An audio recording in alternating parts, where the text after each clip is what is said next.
Hola, ¿cómo les va? Muy buenas noches, tardes, noches.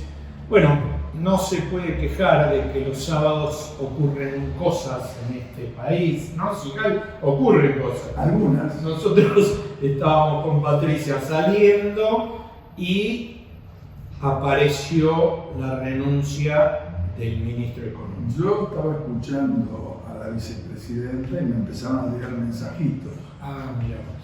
Sí. Mirá vos.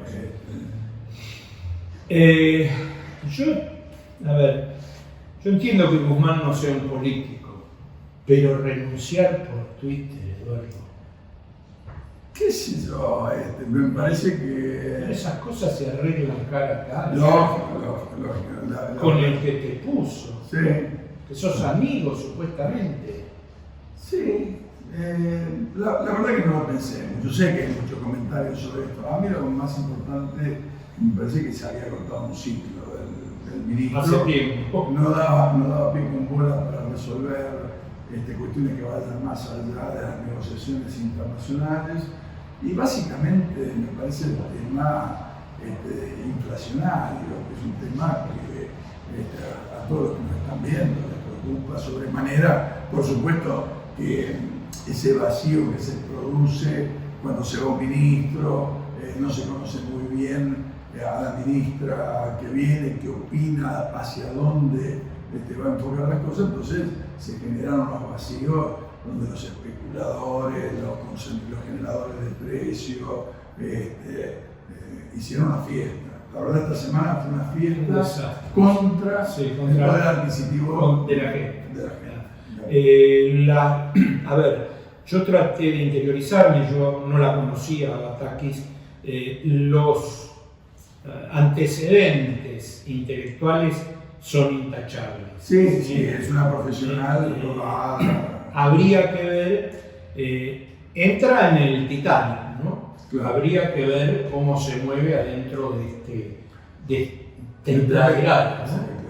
Sí, por eso yo te digo que creo que no, digamos, ella tiene todas las capacidades y las expertices, el estudio, me parece el temple. Aparte, encontró muchas veces un ministro de Economía que sea como usted, futbolero. Sí, vi. No es el debe estar deprimida, ¿no? Debe estar deprimida. Por estas horas. Claro, Sí, que les enseñen a patear penal a los muchachos. Claro. Pero independientemente de eso, se le nota una cuestión como que no está fuera de lo popular, ¿no? No, bajo ningún punto de vista. Desde ese lugar entiende, ¿no? Incluso se habla poco, no leí mucho, pero ella a los 4 años, desde que dejó el Ministerio de Economía de la provincia de Buenos Aires y volvió al frente de todos al gobierno, ella estuvo en La Matanza. Entonces, no te puedes alejar de lo popular en La Matanza, no puedes abstraer de las demandas, de los problemas concretos. Bueno, hagamos puntos suspensivos y volvemos a hablar. Es que yo lo que te quería decir es que no depende solamente de ella, depende del contexto general, de la política. Bueno, yo espero que los diálogos que se han empezado a establecer entre el presidente y la vice den algún resultado y no les escuchen al piso, ¿no? Y a vos que te gusta tanto como a mí la política exterior, renunció el payaso de Boris Johnson. Sí. Le renunciaron todos, que no se quería ir. Sí, claro, se generaba una situación realmente de vacío ahí muy fuerte, ¿no? Vamos a ver cómo se encarrila. Inglaterra o Gran Bretaña no es cualquier cosa para... Huelga de transporte, de aviones, de trenes, no le falta monopatines y tiene huelga de todo. Sí, y vale la pena tener en cuenta, Europa está conmovida también con el tema inflacionario. No estaba acostumbrado. Nosotros, lo nuestro es un desastre.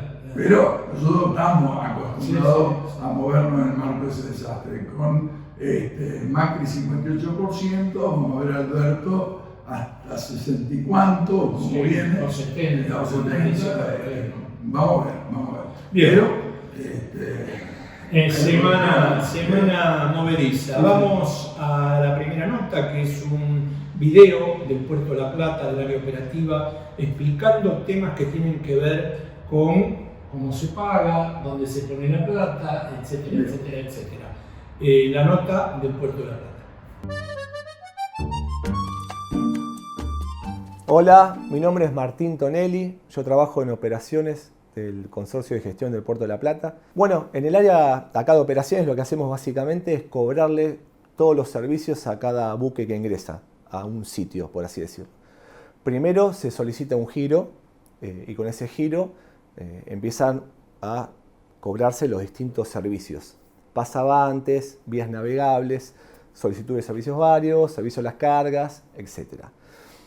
Bueno, tenemos un sistema acá que le solicitamos a la agencia marítima cuando hay que dar de alta una embarcación, una cierta documentación, y con eso podemos dar de alta un giro. Ellos presentan el giro, nosotros otorgamos ese giro y una vez que el giro está otorgado podemos empezar a trabajar. Básicamente el giro sería el puesta a punto, el primer paso que uno necesita para poder empezar a trabajar y facturar. Es muy importante el área operativa, no porque estoy yo, sino todo el equipo que forma parte de este lugar, porque cada pasabante, cada documento que se envía a cobrar es plata.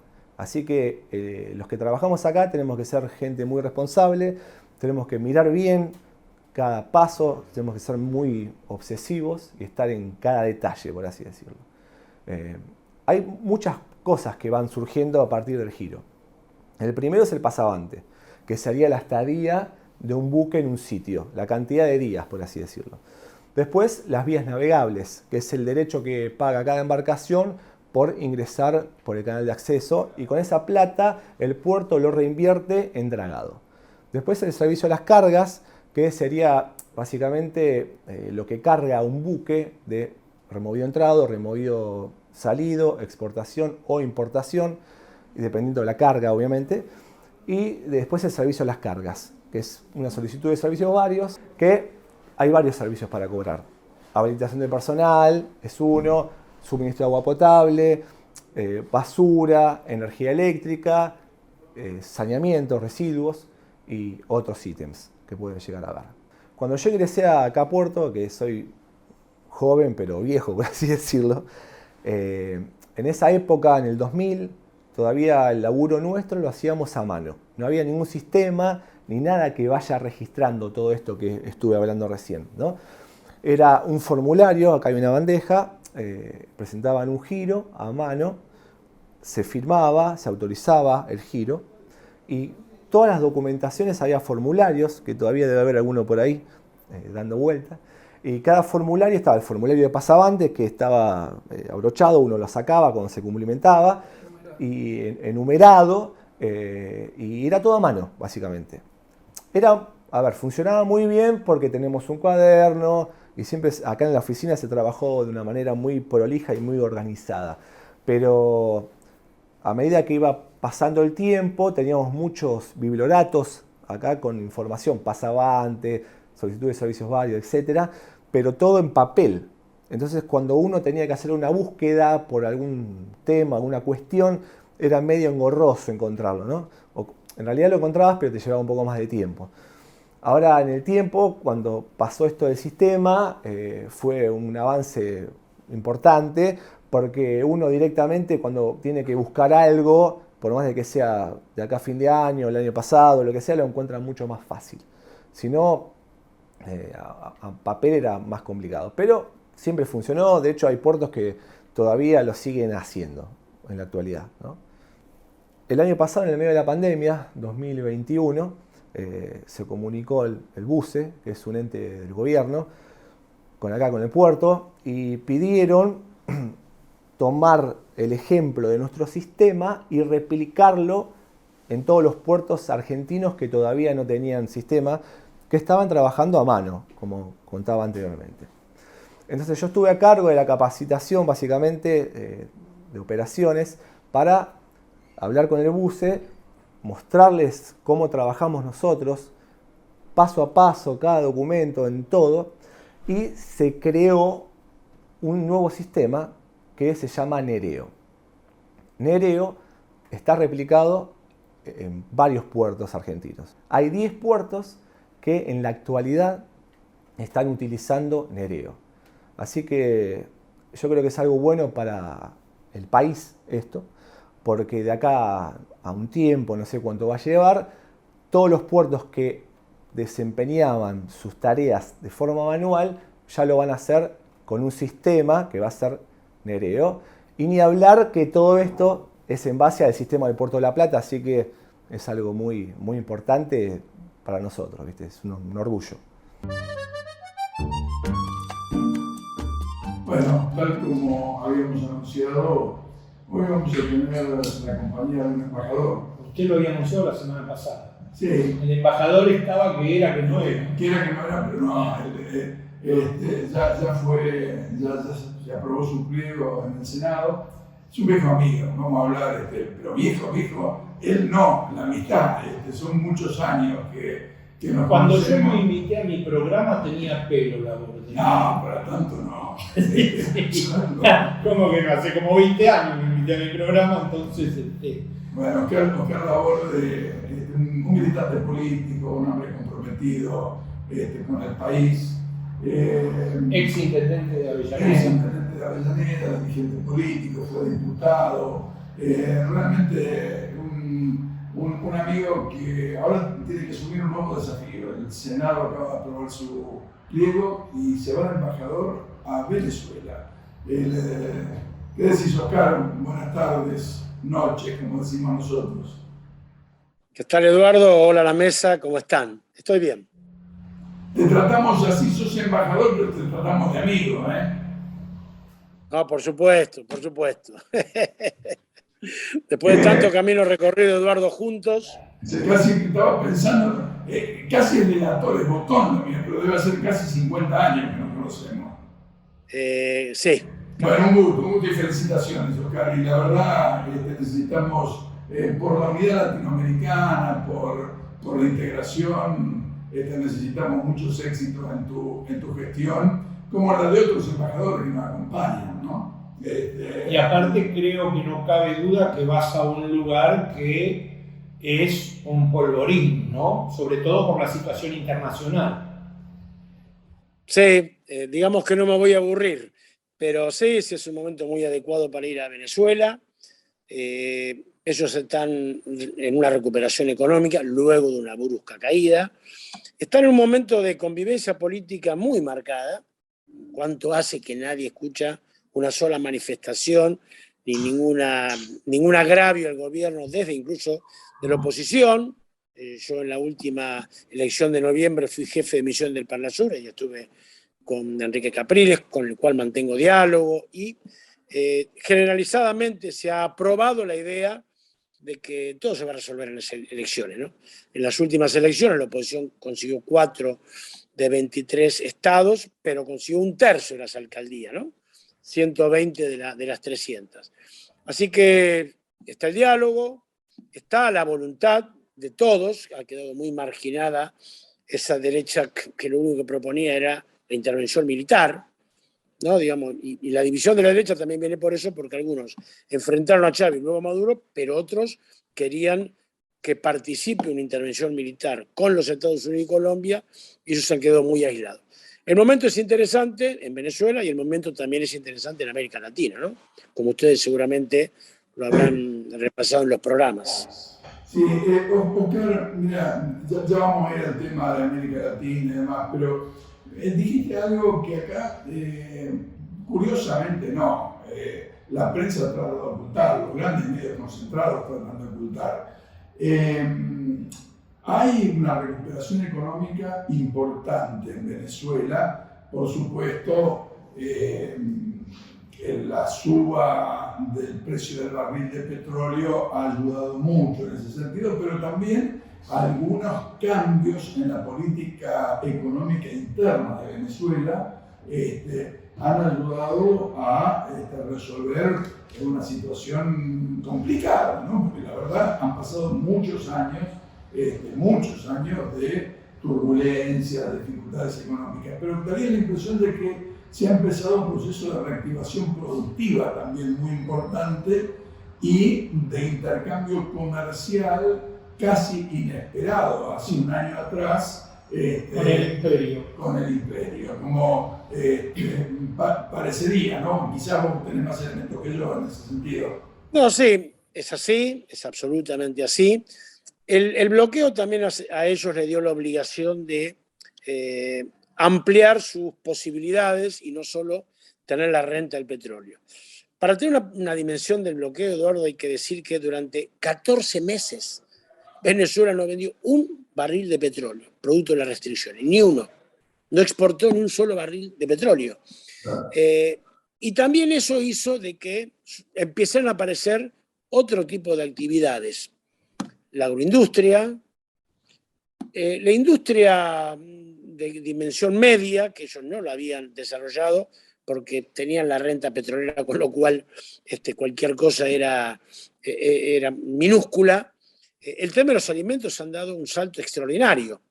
Podrían parecer datos raros, ¿no? Ellos presumen que, por ejemplo, desde el 2019 nos importa papa.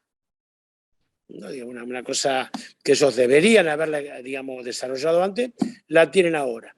Entonces, la necesidad de autoabastecerse en muchos casos y la vuelta que hubo que encontrar para arreglar cosas que no había manera de que se hagan, yo creo que le ha dado una vitalidad combinada con el aumento, obviamente, de 20 a cerca de $100 el barril, ¿no? Entonces, todo eso le ha dado un protagonismo. Hay un desarrollo de la agroindustria muy marcado, ¿no? Incluso los privados petroleros están volcándose, y eso en Argentina va a mejorar mucho nuestra balanza comercial, porque ellos van a importar desde maquinaria agrícola, semillas, ¿no? Todo eso ha hecho que tengan un cambio, una modificación, ¿no? Y es palpable. Es palpable y no solamente se ve en los alrededores del centro de Caracas, sino más extendidamente. Hay que decir, digamos, para ser honestos, que muchos de los logros de este gobierno tienen que ver con sacándose algunos dogmas del chavismo, ¿no? Por ejemplo, el control monetario. En este pragmatismo, que ya lo vimos en los chinos, los vietnamitas, ellos se han retirado del control de cambio. Con lo cual, hoy el dólar tiene libre circulación. En cualquier negocio ves la prenda con un precio en bolívar y con un precio en dólares. Claro, eso sería, de alguna forma, ir en contra de los planteos que habían hecho en sus momentos más duros. Están privatizando algunos sectores de PDVSA con el control absoluto del Estado, pero también lo están haciendo. Es decir, para superar esta etapa tuvieron que emplear un pragmatismo muy rígido, ¿no? Digamos, el control político, pero facilitando también algunas cosas en la economía, que también para comprender, ¿no? Y ellos supieron no ser dogmáticos, no aferrarse al legado, digamos, que le había dejado Chávez, sino ver la oportunidad. Y bueno, y esa oportunidad, insisto, permitir la falta de control de cambio ha sido, y también una ley muy particular que protege las inversiones que vengan de afuera con el bloqueo. Ellos tienen un cuidado muy grande y garantías por ley de que el que vaya a invertir a Venezuela no pueda ser, digamos, que no supiera quién es el que pone. Sí hay un registro muy controlado incluso por la oposición, pero no es generalizado, ¿no?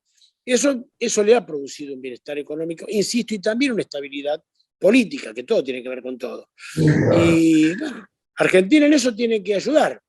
El alejamiento que nosotros tuvimos con Venezuela fue ideológico, ¿no? Porque el gobierno de Macri, está claro que a nosotros nos conviene negociar con Venezuela. Supimos tener $2.000 millones de comercio, de los cuales el 90% era exportaciones de Argentina.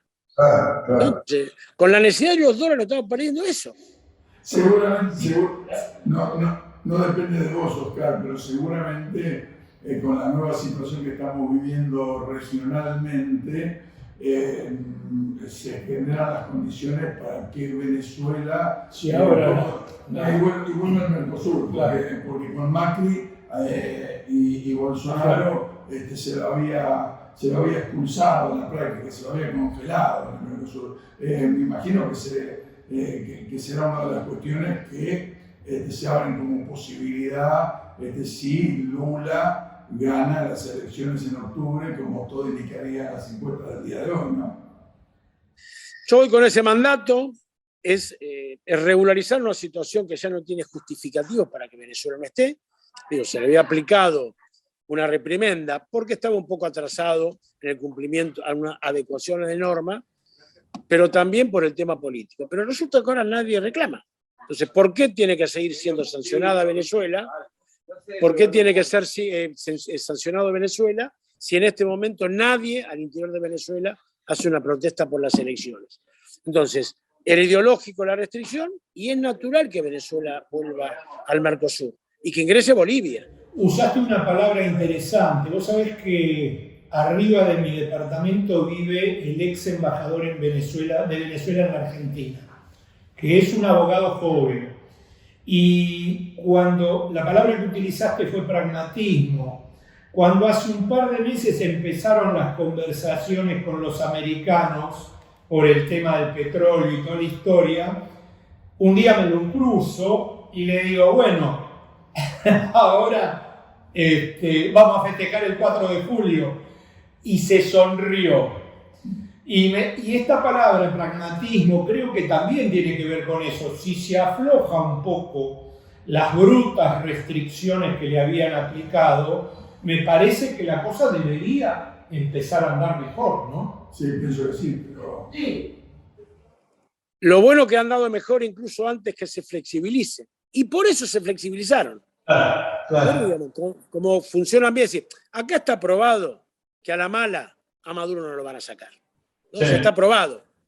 Y está probado, y eso es una tarea muy importante que tiene Argentina, que Venezuela tiene otras posibilidades. Por ejemplo, Irán. No es casual que en el momento que se estaba haciendo la cumbre de las Américas, Maduro estaba en Irán. ¿Por qué le está dando la señal de decir, mire muchachos, que hay otro mundo? Nosotros queremos estar en América Latina, queremos volver al Mercosur. Ahora, tenemos también condiciones y ofertas de otros lados. Sería una deformación, ¿no? Que Venezuela, como fuera empujada a tener que tener grandes acuerdos comerciales con China, con Rusia y con Irán, pudiendo tener con América Latina. Ahora, ellos lo que han demostrado, que de hambre no los vamos a matar, ¿no? Entonces, me parece que, y después, bueno, esto que comentaban ustedes, ahora resulta que los yanquis descubren que es Mr. President, a pesar de que Patricia Bullrich le dio un gran dolor. Bueno, Juan González, que cuando vino acá era extraordinario, fue a Caracas y lo hicieron ir a Caracas. Tal era la necesidad que percibían los venezolanos, que tenían los norteamericanos, que no se reunieron en República Dominicana y mucho menos en Washington. Los hicieron ir a Caracas y fueron. Y dijeron lo que están diciendo, y la semana que pasó hubo otra delegación que con discreción y con, digamos, ya hizo acuerdo que se van a blanquear en estos días. Entonces, bueno, ese es el momento que se da, y también, bueno, también para nosotros una enseñanza de aguantar. Ellos aguantaron, y ahí están. No, me parece muy interesante para que pensemos, Oscar, para que sobre todo quienes nos están mirando piensen que un mundo que tenga distintos desarrollos, distintos polos, puede ser un mundo más justo, ¿no? Que uno no tenga que depender de una gran potencia, sino que el mundo esté con el poder un poquito más equilibrado. La idea del mundo multipolar, donde me parece que América Latina y Sudamérica en particular tienen que pensar cómo se quiere integrar, y si de a uno, dialogando con las distintas potencias, o en conjunto transformarse a su vez en un actor en la política internacional. Claro, América tiene que ser un polo en un mundo multipolar. Que el mundo va a ser multipolar cada vez más, se percibe, se sabe.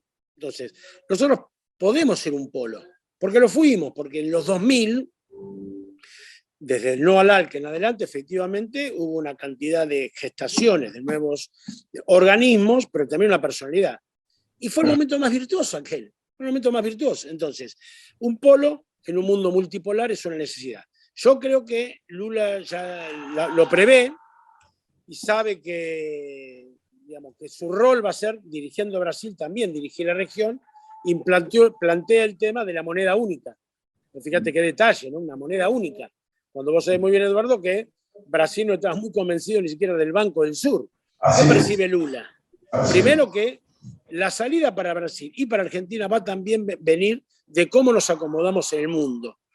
Y hay que hacerlo desde ese lugar, a tal punto de tener una moneda única y un banco central entonces que la emita. Pero es así, ser un mundo en un mundo multipolar, ser un polo en un mundo multipolar es nuestro único destino, si no vamos a hacer un barrilete, pero tampoco se trata de acordar ni con los chinos, con los rusos, nosotros tenemos que negociar con todos desde una posición de fuerza que solo lo puede dar la integración regional. Incluido Estados Unidos, tenemos que negociar desde nuestra integración regional también, me parece, para en generar condiciones de mayor equilibrio y mayor justeza en el vínculo, ¿no? Y no que haya un grande y otro chiquito. Bueno, pero vos fíjate, Eduardo, la experiencia esta de la Cumbre de las Américas, aún medio desparramado como estamos, entre los que no fueron porque no fueron invitados, los presidentes que no fueron y fue el canciller, los presidentes que fueron a protestar, aún desarmado, digo, demuestra que Estados Unidos tiene que cambiar de actitud. Y se lo hicimos notar, muy interesante el discurso de Alberto, por otro lado allí, que yo creo que tiene, digamos, un dato histórico, va a quedar como un elemento muy importante. También se le da una salida y decir, bueno, estamos desconformes por esto, por esto, por esto. Ahora, Biden, vos llegaste a la presidencia diciendo que ibas a cambiar de actitud. Y eso que todavía no estamos, digamos, en Brasil, todavía gobernada con un contenido popular y de integración, pero así todo le hicimos, digamos, el objetivo que tenía Biden de la cumbre se le dio vuelta. Porque trataron la migración en la cumbre y no fue ni México, ni Nicaragua, ni El Salvador, ni Guatemala. ¡Qué frustración! Porque son los grandes generadores, lamentablemente, de migrantes. Y políticamente se le dijo, muchachos, la CELAC tiene necesidad de estar, porque está bien que sea, digamos, la OEA sin Canadá y Estados Unidos más Cuba, porque Canadá y Estados Unidos tienen otros intereses, muchas veces antagónicos con nosotros. Entonces, nadie tiene que ofenderse que naturalmente la CELAC se junte, ¿no? Así que yo creo que Lula viene con esa idea, Alberto la tiene. Alberto ha tenido una conducta en lo regional más que interesante. Lo fue a ver a Lula cuando era ya electo. Lo protegió a Evo. No solamente le salvó la vida, sino que le permitió al MAS entonces tener grandes posibilidades de ganar. Y con esta, digamos, resolución de poner un embajador allá, cuando nadie se lo exigía. Se sabía que con eso iba a tener más costos que beneficios, y sin embargo él fue consecuente con eso. Y seguramente mi presencia allá va a anteceder otra cantidad de embajadas que recuperarán digamos, su máximo nivel en Colombia, en Brasil. Bueno, Lula ya ha resuelto que el primer día que asume pone un embajador en Venezuela. Y tenemos la tarea, digamos, de trabajar para que, como vos decías, Venezuela vuelva al Mercosur. Las condiciones están ideales, es una zona de paz, es una zona con alimentos, con energía. Bueno, si tenemos voluntad de articularnos, bueno, es la forma que tenemos que abordar este momento difícil y que todavía no se sabe cómo termina en el mundo, ¿no? Bueno, estamos terminando. Vamos terminando, pero la verdad te toca un momento apasionante, Oscar. Muy interesante, realmente donde los pueblos empiezan nuevamente a tallar de una manera distinta y vamos teniendo gobiernos que espero se parezcan y resuelvan las demandas de los sectores populares. La verdad te deseo muchísimos éxitos y bueno, ahora con la posibilidad del Zoom seguramente te vamos a tener en contacto con frecuencia desde Venezuela, desde Caracas. Bueno, muchas gracias y sí, seguramente vamos a estar conectados. Gracias. Muchos éxitos para vos y para la Argentina en esta nueva etapa. Bien, vamos a la pausa. Vamos a la pausa. Y después seguimos con una parte trágica de la historia argentina de la década del 70. Así es. Acompaña a Política de Estado Puerto La Plata, un importante nodo logístico para los sistemas productivos de la región. Un puerto en continuo desarrollo. Puerto La Plata, el puerto del futuro.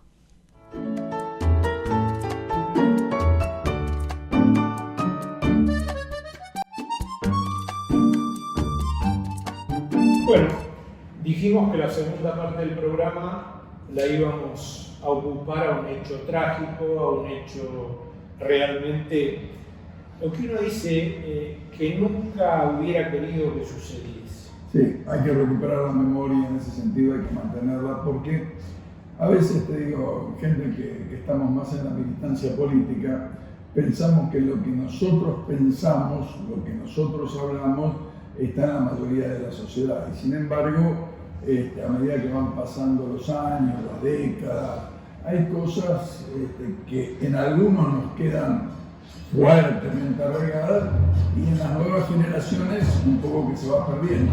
Sí, yo creo que esa corta ni olvido ni perdón tendría que seguir vigente toda la vida, ¿no? Yo quiero al invitado contarle una anécdota que a mí me llega por un pariente fallecido ya, del general Corbeta, que fue el último jefe legalista de la policía, echado o invitado a renunciar por Albano Arguindegui. Porque este general era legalista, este general quería juicio hacia los así llamados subversivos, ¿sí?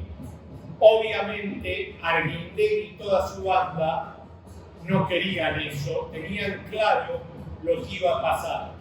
Por eso, bueno, Ramiro Varenga es uno de los más licenciados en comunicación, es uno de los tipos más comprometidos con el esclarecimiento de la causa, que se llevó puesto a los seminaristas Barletti, Barbeito y a los padres Alfiqueri, Alfredo Ledir y Pedro Dufo. Ramiro, buenas tardes, noches. Nos gustaría que hicieras una mínima reseña de esto que pasó. Te conté esa anécdota porque me parece que no mucha gente la conoce y realmente muestra lo que fue la dictadura, ¿no? Buenas tardes, Eduardo. Buenas tardes, Ariel. Bueno, en primer lugar, desde Palotinos por la Memoria, la Verdad y la Justicia, les queremos agradecer este espacio que nos ponen a disposición para difundir y visibilizar la causa de los mártires palotinos. Es tal cual, bueno, vos mencionabas en la introducción, en la madrugada del 4 de julio de 1976, un grupo de tareas del terrorismo de Estado ingresó a la casa parroquial de la iglesia San Patricio, ubicada en la calle Estomba, entre Echeverría y Sucre, y bueno, como vos bien decías, asesinó a los padres Alfiqueri, Alfredo Liden y Pedro Dufo, y a los seminaristas Salvador Barbeito y Emilio Barletti.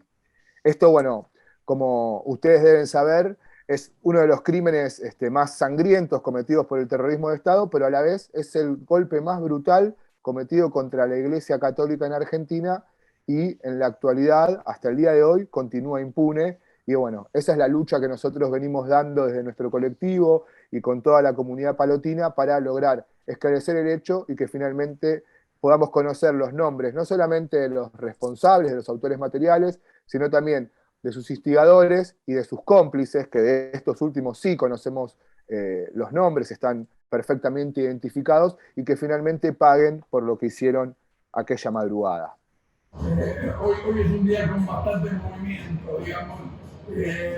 Sabes que me parece que es importante recuperar esto. Hacía apenas 3 meses se había interrumpido un gobierno constitucional en la Argentina, el golpe de Estado del 24 de marzo del 76, y había, hay una, en la memoria, es algo que conocemos un poco el tema, aparece un poco la idea que los militares vinieron a poner orden de una situación inmanejable en la Argentina. La verdad, la crisis era importante, pero yo me afirmo en que no hay nada mejor que la democracia para superar a la democracia, y más después de que vivimos una situación tan difícil, tan dura, donde este hecho de los palotinos como una punta de iceberg de un gran proceso de represión que costó la vida a miles y miles de argentinos, y la represión y la cárcel a otros tantos. Eh, el tema de los palotinos, hay muchas versiones, ellos eran religiosos, ellos difundían el evangelio, ellos desde su actitud doctrinal, por supuesto, trataban de generar conciencia. Hay acusaciones también sobre ellos. ¿Qué nos puede decir de esto?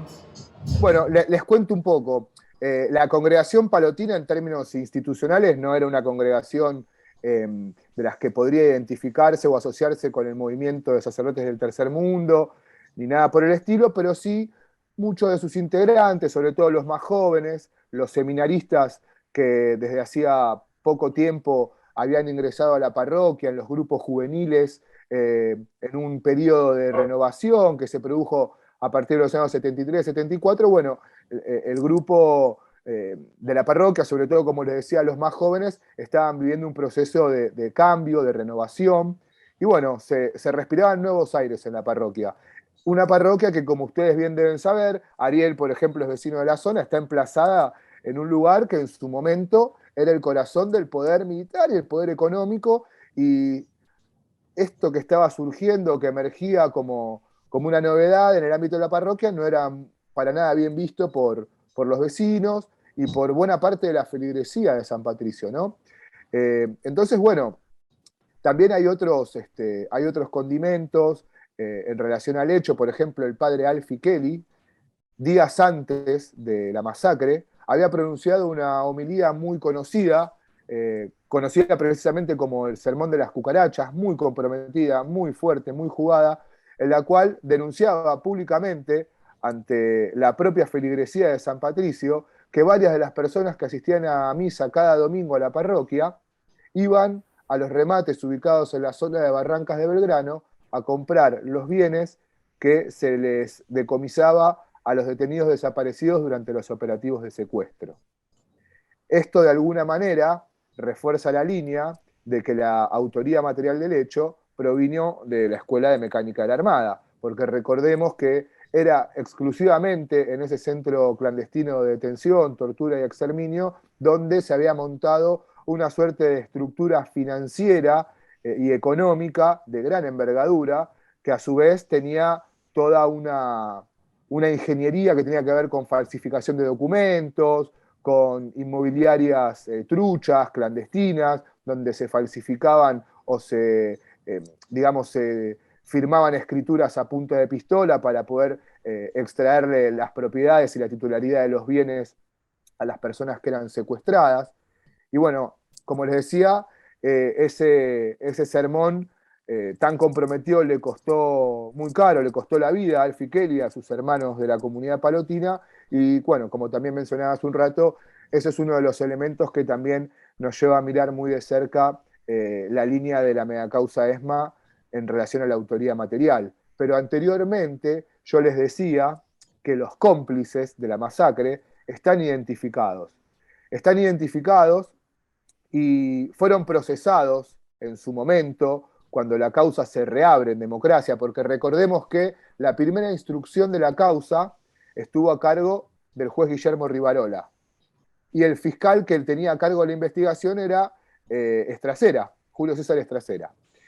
Bueno, después de 3 pedidos de cierre de causa por parte de Estracera, Rivarola cerró la causa y recién se reabrió en democracia cuando tomó el expediente el juez Néstor Blondi con la investigación a cargo del por entonces fiscal Aníbal Ibarra. Pero ahora hago un breve paréntesis y me remonto a lo que decía Ariel hace un rato. El general Corbetta, que en ese momento era el jefe de la policía, la última intervención que tuvo en el ejercicio de su cargo fue visitar la escena del crimen de la masacre de San Patricio. Después de eso, se lo relevó de su cargo. Sí, después de eso, Arguindegui lo llama y le dice que tenés que ir directamente. Claro. Luego de la visita de San Patricio también del propio Arguindegui. Pero eso lo decía también a colación de lo que fue el accionar policial. Vuelvo ahora a lo que tiene que ver con la complicidad y con las horas posteriores al asesinato. Y también con los momentos previos. Vamos a reconstruir un poco qué sucedió aquella madrugada en los minutos, en las horas previas a que se cometiera el asesinato. En la esquina de la parroquia vivía un militar, el general Martínez Wallner, que había sido designado como gobernador de facto, como interventor de la provincia de Neuquén. En horas de la madrugada de ese domingo 4 de julio, en las horas posteriores a la medianoche del sábado, el hijo de Martínez Wallner, Julio Martínez, llega a la zona de su casa con un amigo, Jorge Argüello, venían de otro lugar, y cuando se acercan a las inmediaciones de su vivienda, que estaba ubicada justo en la esquina de la parroquia, en la esquina de Estomba y Sucre, observa que la persona que estaba encargada de la custodia de su vivienda, Pedro Álvarez, no estaba apostada en la puerta de la casa, donde tenía que estar. Recordemos que, 4 de julio, de madrugada, un clima bastante hostil, noche gélida, por lo cual esta persona, este cabo de la policía, Pedro Álvarez, había sido invitado a pasar al interior de la vivienda que estaba ubicada en diagonal a la casa de Martínez Wallner, que era la casa de la familia Santini, de los padres de Carlos Santini, donde vivía este muchacho también. Entonces, Julio Martínez ve que no estaba la custodia y va efectivamente de manera inmediata a hacer la denuncia a la comisaría 37, porque lo que él suponía, cuando llega y observa que había apostados 2 Peugeot 504 en la parte de enfrente de la parroquia, en la vereda de enfrente, él sospecha que podían llegar a cometer un atentado contra su padre. Entonces, como estos autos le llaman la atención porque no pertenecían a ningún vecino del barrio, automáticamente se dirige a la comisaría 37 a radicar la denuncia. En un primer momento no se la quieren tomar, esta denuncia, pero como él se identifica como el hijo de Martínez Wallner, ahí, la policía recula y decide tomársela. ¿Qué hace la policía? El comisario Rafael Fensore, apuntemos este nombre, uno de los principales cómplices en el hecho, envía a la puerta de la parroquia, a la vereda de enfrente, un patrullero con la finalidad de identificar a quienes estaban a bordo de estos autos. A bordo de este patrullero iban como responsable el oficial principal Miguel Ángel Romano, acompañado de 3 agentes, Juárez, Báez y Lozada.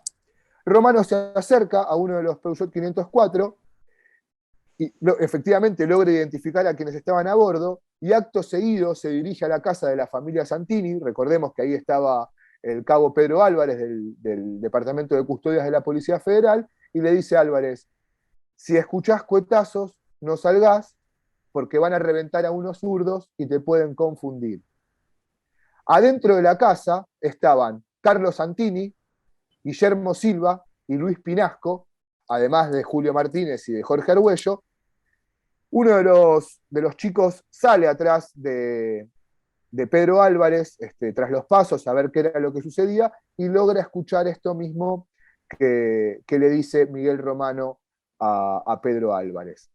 Entonces ahí claramente tenemos un primer indicio muy, muy, muy claro, muy elocuente, de que la Policía Federal, más precisamente la Comisaría 37, liberó la zona al hacer caso omiso a la denuncia que había hecho Julio Martínez y, como les decía, dejando la zona liberada para que se pueda cometer la masacre. Bueno, pero hay algo muy interesante, disculpa que te interrumpa.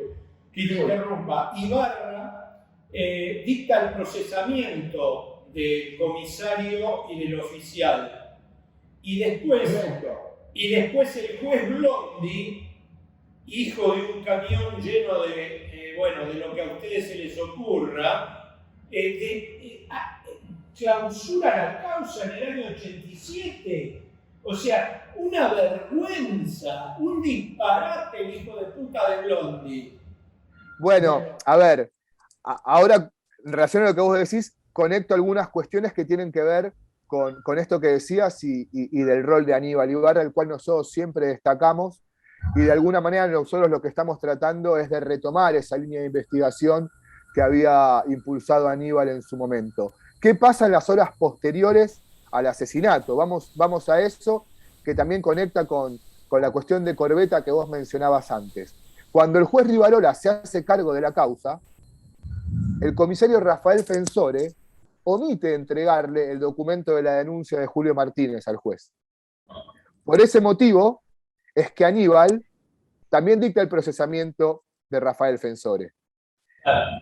Yo te decía antes que la última actuación de Corbeta como jefe de la policía había sido en las horas posteriores a la masacre de San Patricio. Llega Corbeta personalmente a la casa parroquial y empieza a recorrer las instalaciones. ¿Qué pasa con la policía? Bueno, vamos a comentar algunas de las irregularidades que minaron el procedimiento policial desde el inicio.